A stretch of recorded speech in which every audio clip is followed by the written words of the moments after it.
créditos respaldados y el tratamiento que se le debe dar, de acuerdo a la ley de impuestos sobre la renta, a los intereses que se derivan de estos créditos respaldados.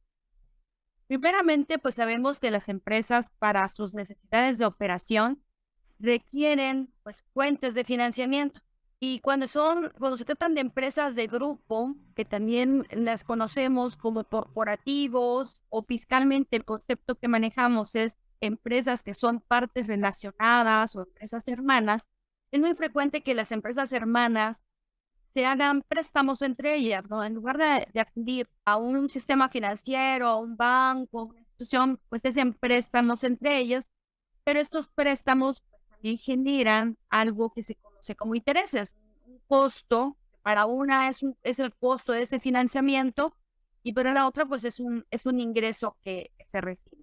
Pero cuando esto se da, en estos casos de empresas que son consideradas partes relacionadas, cuando ellas hacen estos préstamos, hay que tener mucho cuidado porque existe disposición en la ley de impuestos sobre la renta, específicamente en el artículo 11 de la ley, que establece que en algunos casos los préstamos que se realicen entre partes relacionadas los intereses que deriven de estos préstamos se pudieran tipificar o darles un tratamiento de dividendo en lugar de interés. Este artículo 11 es muy específico, nos señala que el deudor debe de ser una persona moral residente en México o bien un establecimiento permanente. El acreedor puede ser persona física o persona moral residente en México o en el extranjero, pero necesariamente tiene que ser una parte relacionada. Y luego se deben de dar 5 premisas que están dentro de este artículo quinto. ¿Cuáles son estas premisas? Que el deudor formule por escrito promesa incondicional de pago parcial o total del crédito recibido, que los intereses que se estén generando no sean de mercado.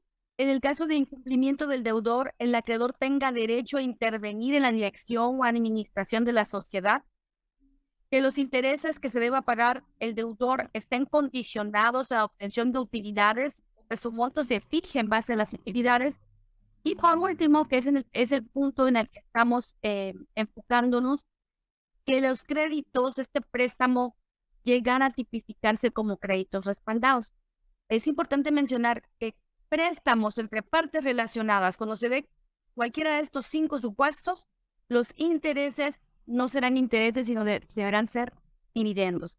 En el caso específico de los créditos respaldados, el mismo artículo 11 nos dice qué debemos de considerar como un crédito respaldado. Entonces, bueno, para no leer todo el artículo, nos dice que en qué casos los préstamos entre partes relacionadas pueden darse como créditos respaldados.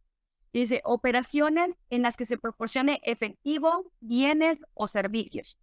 Financiamiento garantizado por efectivo, acciones o instrumentos de deuda. Créditos condicionados a la celebración de contratos que otorguen derechos de opción al acreedor. Operaciones financieras derivadas de deuda con el propósito de transferir recursos de una parte relacionada a otra. Operaciones de financiamiento carentes de razón de negocio. Y también hay 5 premisas. Préstamos que se realicen entre partes relacionadas que se pudieran dar estas 5 premisas, esos préstamos se consideran créditos respaldados. Y bueno, ¿y cuál va a ser la consecuencia? ¿Qué puede pasar si se tipifica como crédito respaldado? Pues como lo mencionamos, los intereses, en lugar de darle el tratamiento de intereses, se le dará el tratamiento de dividendos. Si recordamos, los intereses para el que lo paga es una deducción, el que recibe los intereses es un ingreso. En cambio, los dividendos tienen consecuencias diferentes. Al tener tratamiento de dividendos, las consecuencias fiscales son totalmente diferentes. Y estas pueden ser tanto para el deudor como para el acreedor. ¿Cuáles son las consecuencias fiscales de que los intereses sean recaracterizados como dividendos? Bueno, hay consecuencias tanto para el deudor como para el acreedor. En el caso del deudor, estos intereses no se van a poder hacer deducibles, no van a poder ser una deducción, ya que están siendo caracterizados como dividendos. Ya tiene una consecuencia bastante importante. Al ser considerados dividendos, que son los que denominamos como dividendos fictos, estos deberán de ser restados de la cuenta de CUFIN que tenga la empresa. Y en un momento dado, si la empresa no tiene saldo de CUFIN, pues se deberá de pagar el ICR de dividendos que está contemplado en el artículo 10 de la ley de impuestos sobre la renta. Además de que el pasivo que genera este interés ya dándole tratamiento de dividendo deberá ser considerado para el cálculo del ajuste anual por inflación. Y es altamente probable que genere pues un ajuste anual por inflación acumulable. Ahora, desde el punto de vista del acreedor, ¿cuál sería la consecuencia? Pero aunque la ley no establece específicamente cuáles son las consecuencias para el acreedor, sí podemos considerar que teniendo una interpretación armónica de la ley y estableciendo que estos intereses ya no son intereses, sino dividendo, pues entonces para el acreedor es un ingreso no acumulable. Esto en base al artículo 16 de la ley de impuestos sobre la renta, es decir, un ingreso contable no fiscal. Conclusión. Debido a la relevancia de las consecuencias que pudiera generar la aplicación del artículo 11 de la ley de impuestos sobre la renta, en las operaciones de préstamos que realizan empresas del mismo grupo, ¿sí?, es importante que se haga un análisis de estos préstamos, de estas operaciones, para identificar si no se encuentran en alguno de los supuestos del artículo 11, específicamente si no se tipifica como un crédito respaldado, ya que si esto se diera, los intereses que se estuvieran generando se deberán de recaracterizar como dividendos fictos, dándole todo el tratamiento fiscal que corresponde a los dividendos fictos.